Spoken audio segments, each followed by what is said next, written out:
이제 와서 무슨 준비냐고 말하는 사람들이 있다. 그러나 인생의 어느 시점이든 지금보다 나은 시작은 없다. 특히 노후 준비라는 것은 빠를수록 좋지만 늦었다고 해서 포기할 일도 아니다. 중요한 건 더 이상 시간을 흘려보내지 않는 결단이다. 아직도 준비가 안 됐다고 자책하기보단 지금이라도 방향을 바꾸는 것이야말로 인생 후반전의 생존 전략이 될 수 있다. 은퇴는 더 이상 먼 미래 이야기가 아니다. 늘어난 기대 수명, 변동성 높은 경제 상황, 불확실한 연금 제도는 우리의 노후를 더욱 복잡하게 만든다. 그래서 오히려 지금이라는 타이밍이 중요한 것이다. 준비가 부족한 상태로 맞이하는 은퇴는 고통일 수 있지만 지금이라도 계획을 바꾼다면 노후는 충분히 반전의 기회가 될 수 있다.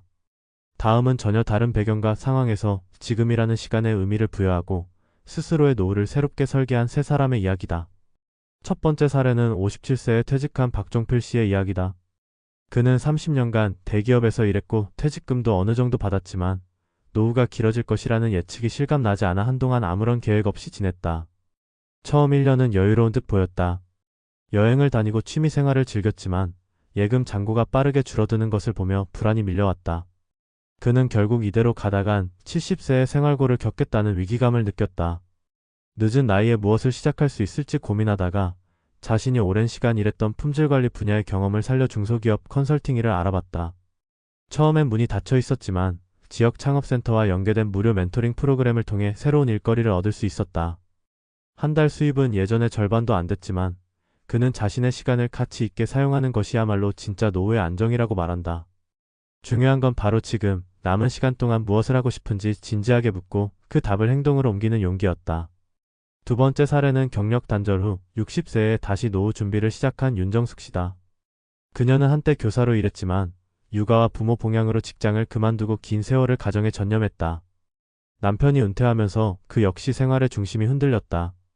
자녀들이 독립하고 집안일에서 손을 뗀 후 그녀는 스스로의 삶이 공허하게 느껴졌다. 우연히 도서관에서 열린 평생교육 강좌에 참여하면서 새로운 전환이 시작됐다. 톡서 모임, 글쓰기 수업, 그리고 6개월간의 노인 상담, 교육까지 마친 그녀는 지역복지관에서 노인 대상 상담 자원봉사를 시작했고 지금은 일정 수당이 지급되는 정규 프로그램의 강사로 활동하고 있다. 월급이라 부를 정도의 수입은 아니지만 그녀는 이렇게 말한다. 지금까지의 삶을 토대로 남은 인생을 재조립한 것 같다고. 그녀에게 노후란 새로운 일이 아니라 이전 인생의 연장선에 나를 다시 찾아가는 여정이었다. 중요한 것은 언제 시작하느냐보다 다시 나를 위해 사는 삶을 기꺼이 받아들이는 마음이었다. 세 번째 사례는 사업 실패 후 49에 무일푼이 된 채 다시 일어선 최영민 씨다. 그는 외식업에 도전했다가 경기 침체와 높은 임대료로 큰 손해를 보고 결국 가게를 정리했다. 퇴직금도 이미 창업에 다 써버린 상태였다. 주변에서는 이젠 공사판이라도 나가야지라고 말했지만 그는 단순히 돈을 버는 것보다도 다시 삶의 흐름을 잡는 게 더 급하다고 생각했다. 그는 배달 일을 시작했다. 처음엔 자존심이 상했지만 얼마 지나지 않아 자신의 시간을 스스로 조절할 수 있는 이 일이 의외로 효율적이라는 걸 깨달았다. 무엇보다 그는 그 시간을 이용해 유튜브를 시작했다. 배달 일과 관련된 콘텐츠, 소소한 일상과 배운 점들을 담아 영상으로 만들었고 채널이 조금씩 성장하며 광고 수입도 들어오기 시작했다. 아직은 수입이 안정적이진 않지만 그는 이렇게 말한다. 지금 내가 다시 준비한 노후는 돈보다도 존재감과 목적을 회복하는 과정이었다고. 그에게 노후란 단지 돈을 축적하는 시기가 아니라 다시 살아있음을 증명하는 시간이 된 것이다. 이들의 이야기는 공통적으로 지금이라는 시간에 주목한다. 이미 지나간 시간에 연연하기보다 남은 시간을 어떻게 채울 것인지에 집중한 선택들이다. 노후는 기다려주지 않지만 그렇다고 기회를 닫아두지도 않는다. 중요한 건 지금부터라도 계획을 바꾸고 방향을 틀어보는 용기다. 부동산 투자든 평생교육이든 소액 창업이든 어떤 방식이든 자신의 삶에 맞는 노후 플랜은 존재한다. 과거의 경력과 경험을 활용해 연착륙할 수 있는 길도 있고 전혀 새로운 길을 향해 발을 내디딜 수도 있다. 단 전제는 포기하지 않는 것이다. 지금이라도 괜찮다. 지금부터라도 바꾸면 된다. 노후는 그렇게 다시 시작된다. 삶을 다시 꿰매듯 하나하나 실마리를 찾아가다 보면 지금까지의 시간이 전부 허사가 아니었음을 알게 된다. 그래서 진짜 중요한 건 늦은 준비가 아니라 늦어도 시작하는 자세다. 오늘의 결심이 내일의 안정으로 이어질 수 있다면 바로 지금이 그 전환점이 된다. 지금 준비해도 괜찮은 노후 플랜이라는 말 언뜻 들으면 현실감 없어 보일 수 있다. 주변을 둘러보면 대부분의 사람들이 이미 퇴직했거나 퇴직이 가까워 오는데도 뾰족한 대책 없이 하루하루를 버티는 중이다. 그중 많은 사람들이 말한다. 이제 와서 뭘 해도 늦었다고. 하지만 현장에서 만난 수많은 사례들은 오히려 정반대의 메시지를 전해준다. 지금이라도 방향만 제대로 잡는다면 얼마든지 노후의 흐름은 바뀔 수 있다. 물론 전제가 있다. 과거를 후회하는데 시간을 낭비하지 않고 당장 눈앞의 현실을 직시하며 움직이는 것. 전문가로서 수많은 중장년과 노년층을 상담해 오면서 내가 확신하게 된 한 가지는 바로 이거다. 늦게 시작한 사람일수록 방향 설정이 더욱 중요하다는 점이다. 우선 지금 이 시점에서 가장 먼저 해야 할 일은 자신에게 맞는 현실적인 노후 시나리오를 설정하는 것이다.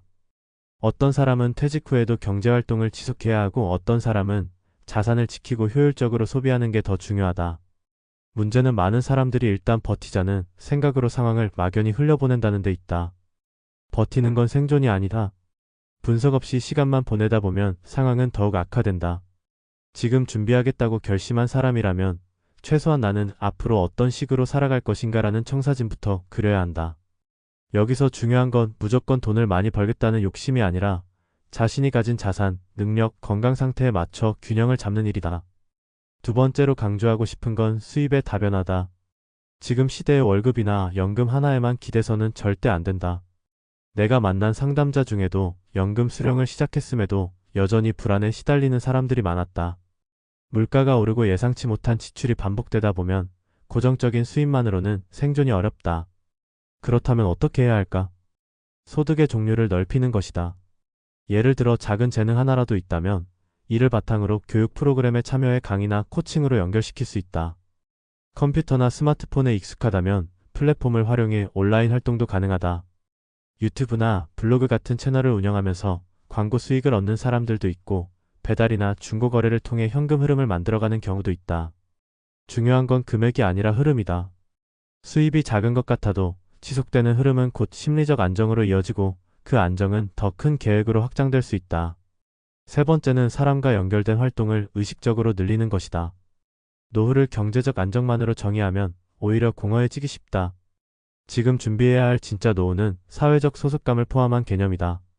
단절된 인간관계는 정신적 고립을 낳고 그 고립은 생각보다 빨리 삶의 활력을 떨어뜨린다. 실제로 상담 사례 중에서 돈은 좀 있지만 우울감이 심하다는 고령자가 생각보다 많았다. 이들은 퇴직 이후 소속이 사라지면서 자신을 쓸모없게 느끼고 결국 사람들과의 접점을 끊게 된다. 그래서 나는 자주 이런 말을 한다.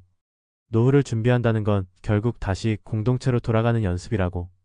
소규모 봉사활동, 독서 모임, 지역 커뮤니티 센터 강좌 등으로 세상과 다시 연결되는 과정이 필요하다. 이게 쌓이면 결국 또 다른 기회로 이어진다. 실제로 어떤 사람은 봉사활동을 하다가 정규직보다 더 보람있는 일자리를 얻었고 또 어떤 사람은 모임에서 만난 인연을 통해 뜻밖의 소득 기회를 만들기도 했다. 결국 중요한 건 움직이는 삶이다. 노후라는 단어는 늘 막막하다. 하지만 전문가의 입장에서 보면 노후는 그저 하나의 다음 장일 뿐이다. 우리가 20대의 진로를 고민하고 30대의 경력을 설계하듯 50대 이후에도 충분히 설계는 가능하다. 다만 조건이 있다면 과거와는 다르게 훨씬 더 정직하고 냉정해야 한다는 점이다. 자산이 얼마나 있는지, 건강이 어느 정도인지, 앞으로의 지출 패턴은 어떤지 하나하나 들여다보고 그에 맞는 현실적인 계획을 세워야 한다. 막연한 바람이 아니라 숫자와 행동이 중심이 되는 구체적인 계획 말이다. 또한 지금부터라도 습관을 바꾸는 것이 필요하다. 소비 습관, 생활 리듬, 건강 관리 방식 모두 점검이 필요하다. 특히 건강은 단순한 생존의 문제를 넘어서 활동성과 연결되기 때문에 반드시 전략적으로 접근해야 한다. 일주일에 몇 번씩 운동을 하고 식단을 조절하고 정기검진을 받는 일은 더 이상 선택이 아니라 준비다. 실제로 활동적인 노후를 유지하는 사람들의 공통점 중 하나가 바로 꾸준한 건강관리에 있었다. 돈이 없더라도 체력만 있다면 다시 일할 수 있고 관계를 유지할 수 있으며 무언가에 도전할 수도 있다. 건강은 노후를 살아가는 가장 현실적인 자본이다. 마지막으로 강조하고 싶은 건 나이에 대한 인식이다. 한국 사회는 여전히 나이에 민감하고 나이 들수록 위축되기 쉽다. 하지만 글로벌 트렌드는 이미 달라졌다. 중장년은 이제 소비의 중심이고 경험을 바탕으로 한 콘텐츠 생산자이자 서비스 제공자다. 나이를 무기력의 이유로 삼는 순간 삶은 바로 정체된다. 자신을 사회에서 밀려난 존재로 보지 말고 오히려 지금까지 쌓아온 경험을 재구성해 새로운 기회로 만드는 시도가 필요하다.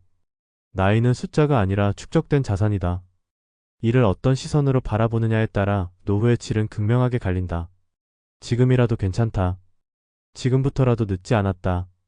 이 말은 단순한 위로가 아니라 수많은 사람들의 삶을 지켜본 결과 내린 결론이다. 지금 이 순간에도 누군가는 늦게 시작해 변화를 만들어가고 있고 또 누군가는 멈춰 서서 후회만 하고 있다. 이 둘의 차이는 능력이 아니라 선택이다. 삶의 후반전에서 중요한 건 완벽한 준비가 아니라 성실한 방향 설정이다. 조금씩이라도 움직이기 시작하면 그 자체로 삶은 변하기 시작한다. 그래서 오늘 이 글을 읽고 있다면 지금이 바로 그 시작이 될 수 있다. 전문가로서 나는 언제나 그 첫 걸음을 응원한다.